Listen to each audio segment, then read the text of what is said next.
Olá meus caros, sejam bem-vindos a mais um vídeo aqui no canal. E no vídeo de hoje nós vamos falar um pouco sobre Carlos Martel, outro grande herói da Europa, considerado, na verdade considerado não, recebeu o título do próprio Papa Gregório III de herói da cristandade. Hoje nós vamos falar daquele que foi responsável pela defesa dos territórios europeus do avanço muçulmano e vamos também comentar a respeito do início daquilo que vai vir a ser a dinastia carolíngia.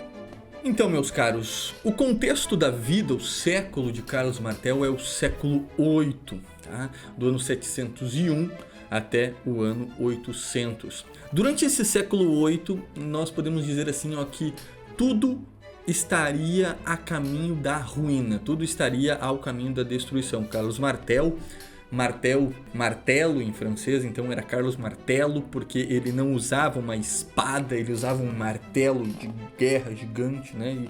E ia lutando usando aquele martelo como uma ferramenta de batalha. Carlos Martel, ele era, naquela época, apenas uma pequena casa, ele era apenas ali o representante de uma pequena casa dos territórios dos francos, do território merovingio. Lembrando do nosso último vídeo, que nós falamos de Clovis, o grande nascimento da França, da dinastia merovingia, depois de mais ou menos 300 anos, a dinastia merovingia se enfraqueceu muito. Toda aquela grandeza que Clovis havia formado, havia se fragmentado em várias pequenas casas, em vários pequenos feudos, onde haviam pequenos reis, representantes locais de cada uma das casas.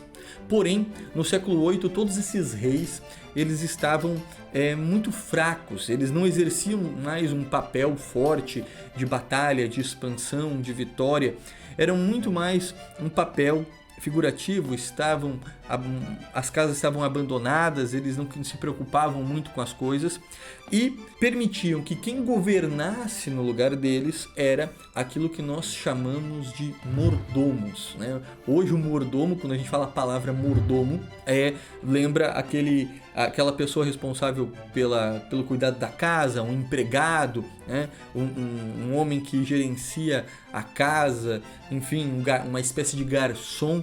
Mas naquela época, no século VIII, a palavra mordomo ela tinha um outro grande significado. Mordomo era o representante do palácio, era aquele que exercia um papel de primeiro-ministro, era ele que governava, na verdade, no lugar do rei.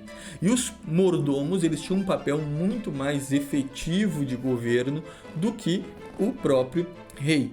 E naquela época, Carlos Martel, ele vinha de uma família de mordomos, de duas casas da França, que estavam muito enfraquecidas. Então, assim, os francos, eles estavam muito enfraquecidos. Além disso, nós vamos ter na Europa Central um avanço de grupos saxões muito grandes. Os saxões eram bárbaros muito avessos à evangelização. São Bonifácio foi um dos grandes desbravadores daqueles territórios em missão, levando o evangelho para aqueles povos. Entretanto, vai acabar sendo martirizado e mesmo depois seus filhos espirituais, vamos dizer assim, seus missionários também irão, mas não conseguirão fazer um papel efetivo. Os saxões estavam ali na Europa Central e estavam fazendo pilhagens, conquistando territórios francos, piorando muito a situação. Além disso, no norte da França, né, no Mar do Norte, ali já do território francês, nós vamos ter os avanços dos vikings que vinham da região da Dinamarca, dos Países Baixos, da região da Noruega, da Suécia, da Finlândia, que estavam ali atacando vários territórios franceses e também territórios da Anglo-Saxônia, que estavam ali tomando esses territórios, causando grandes problemas. E para piorar a situação, no início do século VII, nós vamos ter, vindo do sul, um novo inimigo, que é considerado por alguns também um outro grupo bárbaro, que são os muçulmanos. Os muçulmanos já tinham tomado, desde o século VII, toda a Península Arábica, já haviam tomado o território de Jerusalém, os territórios ali do Império Romano do Oriente, naquela época chamado de Império Bizantino, já haviam tomado o Egito, a Tunísia, todos os territórios do norte da África já tinham passado o Estreito de Gibraltar e estavam agora avançando rumo à Europa no início do século VIII. Então eles começam lá no ano 620 com Maomé e a expansão muçulmana foi muito rápida, principalmente por conta da sua cavalaria. A cavalaria muçulmana, ela era muito vitoriosa, ela era muito exímia, ela desempenhava um papel muito importante nas conquistas dos muçulmanos, né? Essa cavalaria era chamada os Cavaleiros de Alá. E por esse motivo eles foram tendo uma conquista muito rápida dos territórios cristãos que eram do antigo Império Romano, que haviam sido enfraquecidos por aquela confusão de bárbaros. Então eles se aproveitaram deste momento e iniciaram a sua expansão. E na década de 730, mais propriamente no ano 732, eles então vão se chocar com os territórios francos. Eles tomam a Península Arábica, apenas o norte, depois das Astúrias, eles não conseguem dominar, mas eles vão então em direção da Europa. O objetivo era dominar a Europa inteira. Só que, neste momento, quando eles chegam lá, a providência divina intervém na história.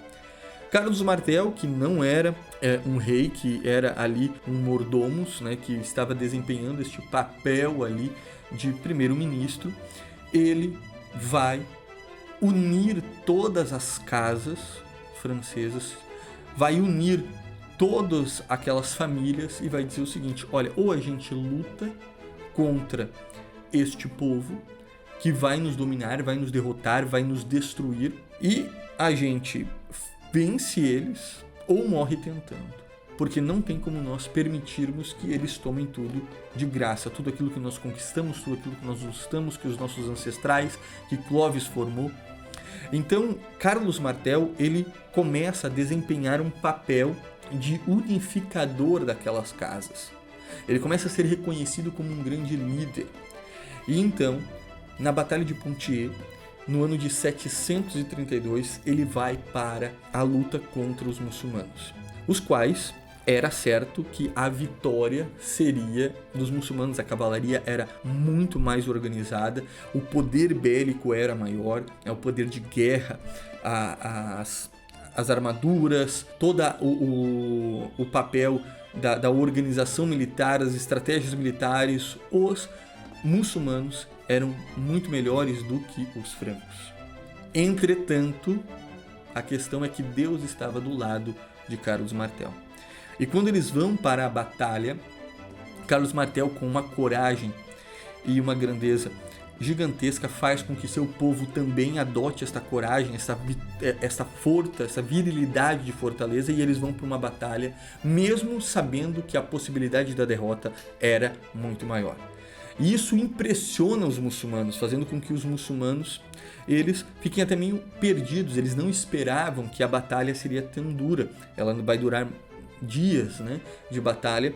Então, naqueles primeiros dias, os francos vão vencer. No primeiro dia, os francos vão ter algumas vitórias, os muçulmanos não vão conseguir avançar. E eles vão ficar com muito medo de que os francos, eles tomassem os bens que eles tinham, todos os itens que eles tinham armazenados nos seus acampamentos, porque as batalhas naquele tempo não eram batalhas como hoje, que você atacava cidades, eram batalhas dignas de coragem, né? Você marcava o local, a hora, e ali as batalhas se reuniam em um campo de batalha, deixavam seus acampamentos e iam para a batalha. A guerra, ela era acontecida em um local específico, então ninguém ficava, digamos assim, atacando acampamentos, cidades dos outros, tá? Era guerras assim, e aquela vitória era feita e depois avançada. Entretanto, os muçulmanos estavam com muito medo de que os francos eles pudessem ir lá e tomar as coisas do acampamento deles que eles tinham deixado de lado. Então eles iam para a batalha e deixavam aqueles itens nos acampamentos. Eles estavam com medo disso. E aí surge um grito, surge uma voz, um grito no meio dos exércitos muçulmanos da batalha: eles estão roubando o nosso acampamento, estão pegando as coisas do nosso acampamento. E quando isso acontece, os muçulmanos eles ficam perdidos, eles ficam sem orientação. Eles não sabiam se eles iam para o fronte, se lutavam diante dos francos que estavam ali, ou se eles voltavam para ver se o acampamento estava sendo realmente atacado, porque surge esse grito. Essa é a história. E durante este grito, durante esta fala, tudo ali começa a gerar uma confusão que faz com que os muçulmanos se percam e os francos, de maneira totalmente inacreditável, expulsam os muçulmanos do território francês no ano de 732. Esta ação, ela é digna da ação da providência divina, porque esse grito ele surge das fileiras muçulmanas, como se alguém tivesse gritado do nada: estão invadindo o nosso acampamento. Só que os francos não tinham invadido acampamento nenhum. Não tinham. Isso assustou tanto os muçulmanos que fez com que eles fossem derrotados. E isso fez com que Carlos Martel fosse a barreira de impedimento dos muçulmanos tomarem a Europa inteira, porque eles iriam tomar. E os muçulmanos ficaram com tanto medo de Carlos Martel que nem ousaram tentar realizar novas incursões no território. Carlos Martel, ele é esta muralha que dividiu ali a cristandade dos territórios muçulmanos. Carlos Martel, ele vai receber então o título de herói da cristandade, de defensor, de promotor da cristandade pelo Papa Gregório III, e vai assim iniciar aquilo que nós vamos conhecer como Império Carolíngio. Porque Carlos Martel, nada mais nada menos, foi pai de Pepino o Breve e avô de Carlos, um outro Carlos muito importante, que é digno de ser Carlos o Grande, realmente, Carlos Magno. Carlos Martel ali, ele vai unificar novamente os territórios da França. Seu filho, Pepino Breve, vai usar isso para exercer um papel importante na tentativa de uma unificação da Europa, como havia no Império Romano. Então, ele vai iniciar um processo de expansão daqueles territórios dentro do século VIII, vai expandir o território dos francos, principalmente dentro da Península Itálica, que estava sob aquele momento dominada por um grupo bárbaro chamado os Lombardos. Mas isso nós vamos ver em uma próxima aula, falar sobre Pepino Breve, todo o seu papel, sua importância, e deixar espaço para um outro grande herói medieval, que é Carlos Magno. Aqui nós percebemos na história de Carlos Martel esse nascimento da cristandade. O papel da batalha de Carlos Martel contra os muçulmanos foi determinante para o nascimento da cristandade. E é isso que nós vamos ver nos próximos vídeos. Certo, meus caros? Um forte abraço e Deus abençoe.